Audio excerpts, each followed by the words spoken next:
actually something that I think is really interesting that Behavior is doing. I don't know if you guys know, but Dead by Daylight has generally, at least in the past couple years, really prioritized getting brand new content out, which I've thought is a really big mistake, because they've got enough content coming out between game modes and chapters and stuff like that that they didn't need to up the amount of chapters that they do.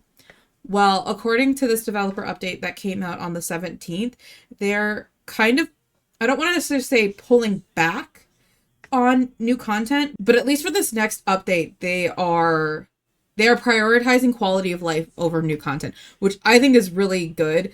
I will say I do think that what they plan on doing is kind of a mixed bag. I think some of the stuff is great. I think some of the stuff is not so great, but I think overall the concept of prioritizing quality of life changes over new gameplay, I think, is very much needed. I don't think we need to rush new mechanics and new characters as much as Behavior has been. I've said it before, like I've actually said it for a couple of years now, that like Dead by Daylight should slow down.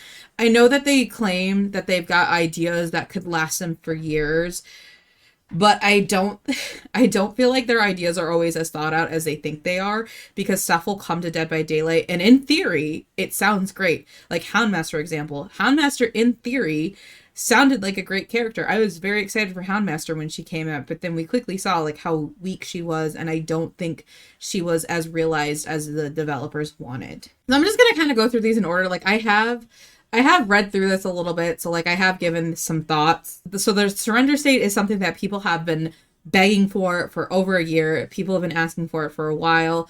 I think it's great that they're gonna try it out, especially because there's so many times where I've just been slugged on the ground. I'm like, please God, let me go next. What they said is the team has been working on a surrender feature, which would limit player frustration on both sides.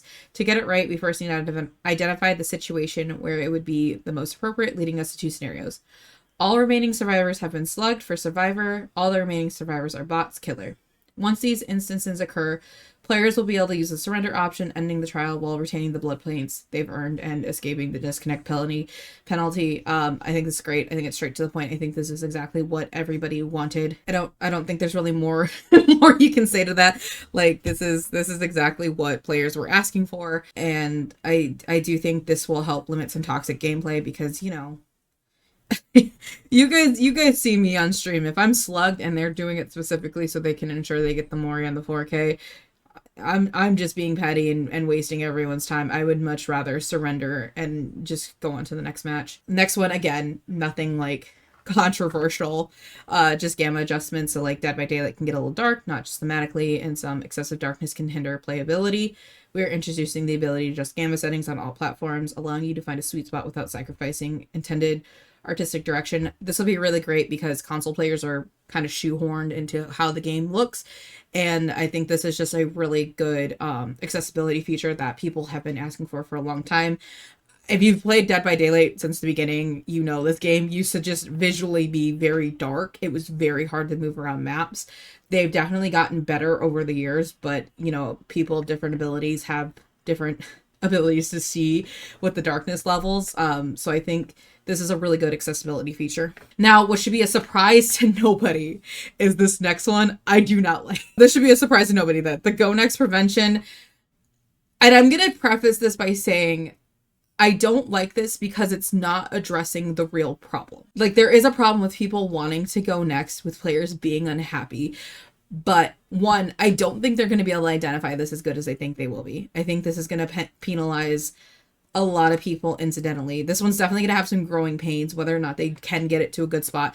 It's going to be a process getting there. But I think this avoids the actual question of like, why are survivors not having fun?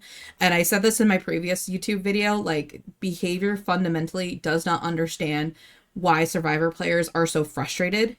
And I really hate that the community kind of has this mindset around it that like, oh, if you're not enjoying the game, just don't play. I mean, a lot of people, and myself included, do enjoy this game to a certain extent, and a lot of it might be fueled by nostalgia, but that doesn't negate the fact that there are many times, especially as Survivor, that Survivor can be very frustrating, especially because, like, as I've already said before in the past, that playing Survivor gets very stale very fast, and behavior, while they've taken great steps with the game modifiers to kind of like mix up gameplay for all sides, I don't think they've really pinpointed what makes Survivor so repetitive. It's like, I understand that it's really frustrating when people try to like get around the DC penalty, which you guys should know, I don't even think the DC penalty should exist.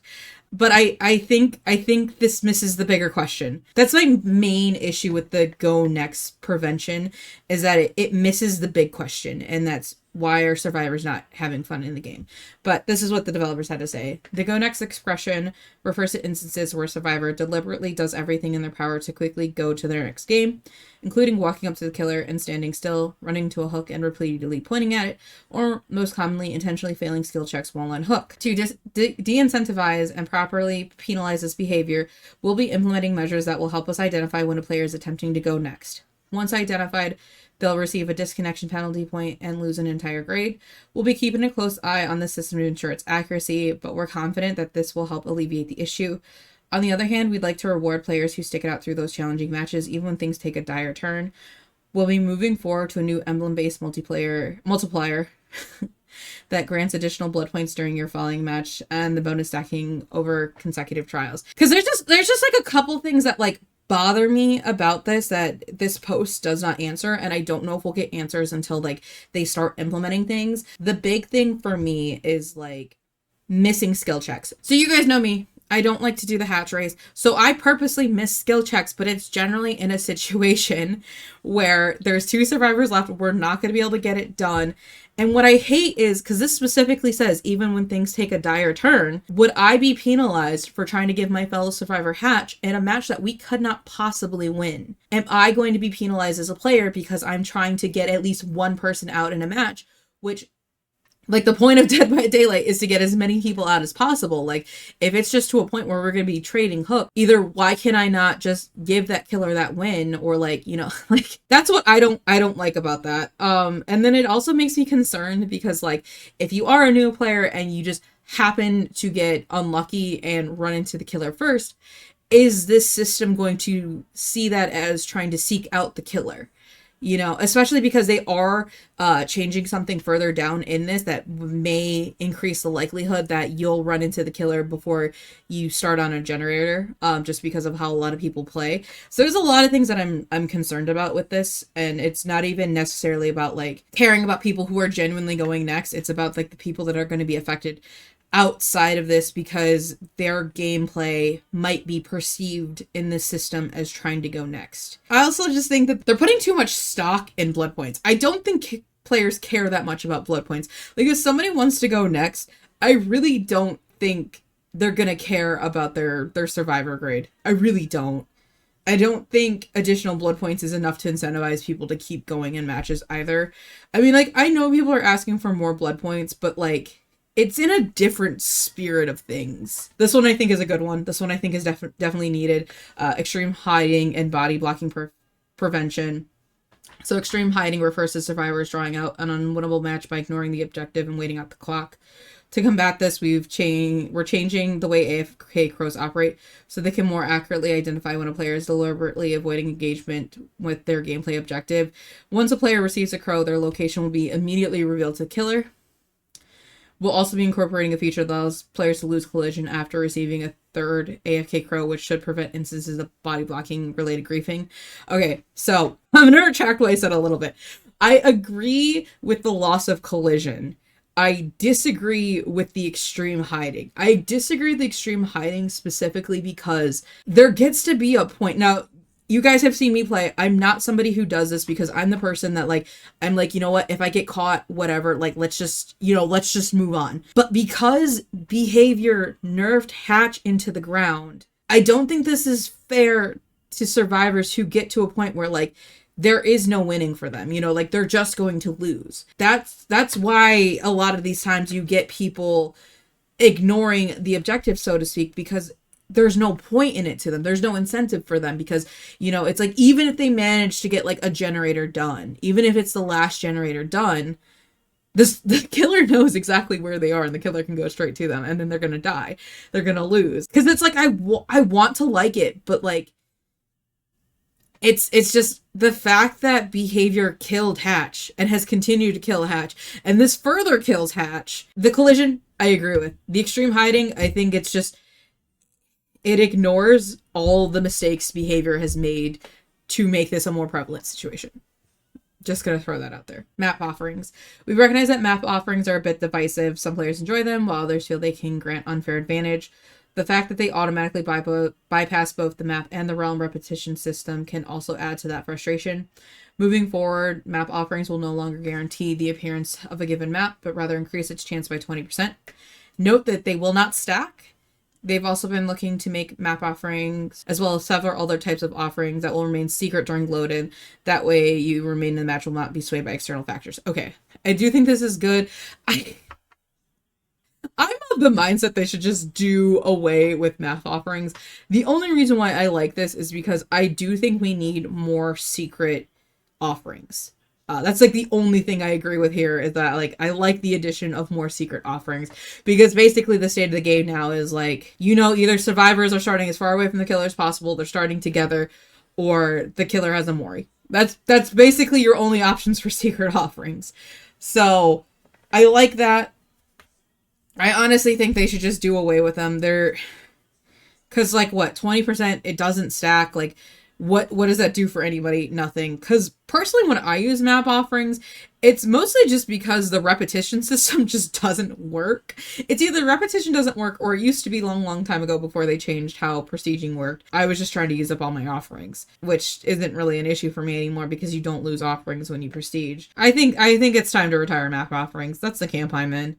I do think we need more secret offerings, but in terms of map offerings, I think they just need to be retired. Spawn rules. This one I don't love. Survivor spawn placements can have a significant impact on the trial's outcome, and observation has been repeatedly recognized by our community. It's become clear that survivors spawning separately and thereby covering more ground allows them to gain a notable advantage in completing their objective. We're changing the default survivor spawn rules to ensure that each survivor will spawn within 12 meters of one another on the same floor if applicable. To accommodate for this change, shroud offerings will be adjusted. It doesn't say how, but it's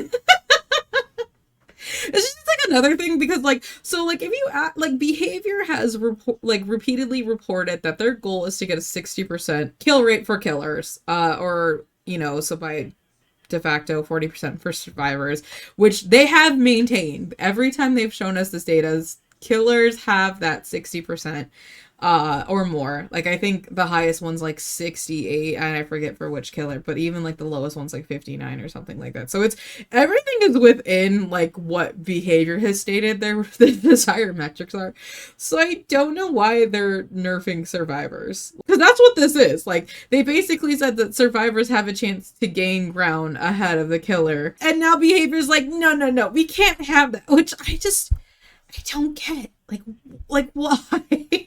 Improved AFK bot detection. Players that use AFK bots can be frustrating when you have them in your trial, and we're working improvements on our detection system to quickly... I don't know what this is. I'll be completely honest. I'm just gonna skip that one. Literally something I was asking for last week. Well, blood point spending. To speed up the general blood web activity, we're adding a button that will allow you to spend blood points in bulk. Hopefully that's a spend all button, because God, that's what I want. I totally forgot about the quest system. Previously announced last year, the quest system is a part of a larger update to the archives and rifts, so expect more information in an article that's specifically dedicated for that. For now, know that we'll be reworking the challenge system as well as daily rituals to reduce grind and make it easier to earn rewards and increase the overall level of fun. I hope so, because like apparently how the daily rituals work is that like it favors whatever side you don't play as a way to encourage you to play like what you don't normally play. So for me, who plays, I do play both, but I don't touch the daily rituals, so right now mine are all backlogged to be killer. I wish this one had more on it, because like there's not really a whole lot to say about that. Perk loadouts and preview. After a successful round of A/B testing, we'll be allowing players to see their own perk loadouts while in a lobby, as well as adding additional perk loadout slots. What? So you can... Okay, this is not what I thought it was going to be. I really thought this was gonna be, 'cause I did read most of this, I promise. I probably stopped at the bulk blood point spending. Why do you need to see your own loadouts? Because when people have had this discussion about being able to preview perk loadouts, it was so that you could see what your teammates were running. Like survivors wanted to know, what is my team running, so I know how my, like, so I can anticipate how my team's gonna play. I don't know what this is. Like I said, this is a mixed bag in terms of changes. I knew this was gonna be a mixed bag, but feel free to let me know what you guys think, because like I said, there's some stuff I'm really excited about and there's some stuff I'm not so excited about. So we'll see what happens as it comes out. But that is the update as is.